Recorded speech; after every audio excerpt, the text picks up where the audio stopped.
जिसको वास्तविकता में इन दो अनुयोगों का आनंद लेना हो तो उसके लिए कह रहे हैं नीति से भी शून्य होना पड़ेगा। नीति, सुनीति, सुनीति कह रही थी अरे जाओ मंदिर में समय बिताओ, अब यहाँ नीतियां काम नहीं आएगी। तो मंदिर जाऊंगा तो ही मेरे को प्रथमानुयोग, कर्णानुयोग, चरणानुयोग, द्रव्यानुयोग याद हो, समझ आए। सारी नीतियां समाप्त, पूजा ही करो, अब यहाँ नीतियां नहीं चलेगी। शुभ काम करो, भूखे को भोजन कराओ, गरीबों का सहारा बनो, आदि आदि। जिन्हें जीवों को अब यहाँ ये कर्म करना है, सो वीतरागी श्रमण किसी से कह रहे क्या जाओ जाओ देखो आहारचर्या चल रही, बाहर एक गाय खड़ी उसको खिलाया, नहीं बोल रहे ना। सारी नीतियां समाप्त हो जाती हैं जिस जीव को द्रव्यानुयोग का आनंद लेना हो। ऐसी कर्णानुयोग में भी अधिकार से शून्य होना पड़ेगा। माना कि कितनी अधिकार आपके पास हो, जैसे जीव को द्रव्यानुयोग का आनंद आ गया, अब वो अपने अधिकारों का उपयोग नहीं कर पाएगा। मैं बड़ा हूं, मैं कह रहा हूं ये व्यापार करो, अब बोल ही नहीं पाएगा व्यापार करो, व्यापार तो समाप्त हो गया। बाहरी व्यापार की क्या बात करें, स्वयं के शरीर आश्रित व्यापार भी जिसने त्याग दिए वही द्रव्यानुयोग का आनंद ले पाएगा। कौन से महाराज जी कह रहे हैं अब हम ड्यूटी करने जा रहे हैं, सुबह हो गई, समय हो गई, अब हम ड्यूटी करने जा रहे हैं, पैसे कमाने। होता है कैसा, अब कोई व्यापार नहीं चलेगा। फिर आगे कह रहे हैं वकालत से शून्य होना पड़ेगा। यहाँ वकालत यानी वकील बनने की बात नहीं चल रही, वो तो बहुत पीछे को छूट गई बात कि हम वकील बनेंगे इस जन्म में, नहीं। वकालत जो भी तुम जिस किसी की करते थे, अच्छा इनने आपसे ऐसा कहा, चलो माफी मांगो भाई इनसे, अच्छा समाज ने आपके साथ ऐसा किया, पूरी समाज माफी मांगे इनसे, कोई वकालत नहीं चलेगी जो जीव द्रव्यानुयोग कर्णानुयोग का आनंद ले रहा है।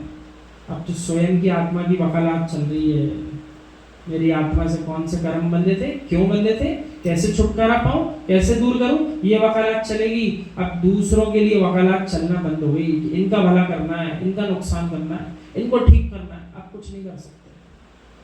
तो या तो कर्णानुयोग द्रव्यानुयोग की गहराई में डूबो मत, संसार का आनंद लो, और नहीं यदि इनका आनंद लेना है तो संसार की नीतियों से और संसार में जितने चल रहे आपके वकालत के प्रसंग है सबको विराम करना पड़ेगा। अब कोई बात नहीं चलेगी, अब तो मात्र आत्मा की बात चलेगी। किसकी बात चल रही, जो आंखों से दिखाई नहीं देती उसकी बात चल रही है। तो जो कुछ आंखों से दिखता है वो तो उस आत्मा का विषय हो ही नहीं सकता ना, सरल सी बात तो है। यही तो समझदार है, हमने आपको जो बात कही वही तो समझदार है। जिसको अनुभव करना है वो आंखों से दिखती नहीं, तो जो कुछ भी आंखों से आपको दिख रहा है वो उस अनिंद्रिय का अतीन्द्रिय का विषय बन कैसे सकता है। तो जो कुछ भी आंख खोल के आप देखोगे वो कुछ भी आत्म स्वभाव नहीं है, नहीं है। और कहें सम्यक दर्शन भी आत्मा का स्वभाव नहीं है। अब कहो कुछ, सम्यक दर्शन भी आत्मा का स्वभाव नहीं है, सम्यक ज्ञान भी आत्मा का स्वभाव नहीं है। यदि स्वभाव होता तो त्रैकालिक होता, भूतकाल में क्यों नहीं था, वर्तमान में सबके पास क्यों नहीं है, और भविष्य में भी कईयों के पास नहीं रहेगा, लेकिन जीवात्मा ऐसा क्यों नहीं है। और स्वभाव किसको कहा, जो त्रैकालिक आपका साथ दे, अपने स्वभाव को बराबर बनाए रखे, उसी का नाम तो स्वभाव है, वस्तु स्वभाव है। तो आत्मा का फिर स्वभाव क्या है, आत्मा का स्वभाव जानना है, ज्ञान ही आत्मा का स्वभाव।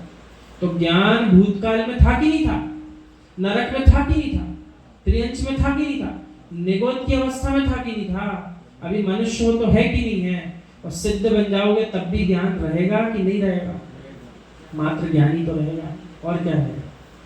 तो आत्मा का त्रैकालिक स्वभाव क्या है, जानना। ज्ञान ही आत्मा का त्रैकालिक स्वभाव है, इस बात को भूलना नहीं।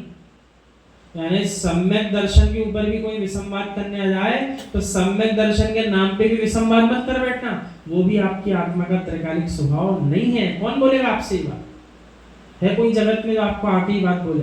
पहली बात तो सम्यक दर्शन को डिफाइन करना ही मुश्किल हो रहा है कि है क्या सम्यक दर्शन, होता कैसे, किसको है किसको नहीं है, जीव वही नहीं जान पा रहा। अब यहाँ तो हम आपसे कह रहे हैं वो सम्यक दर्शन भी आपकी आत्मा का स्वभाव नहीं है।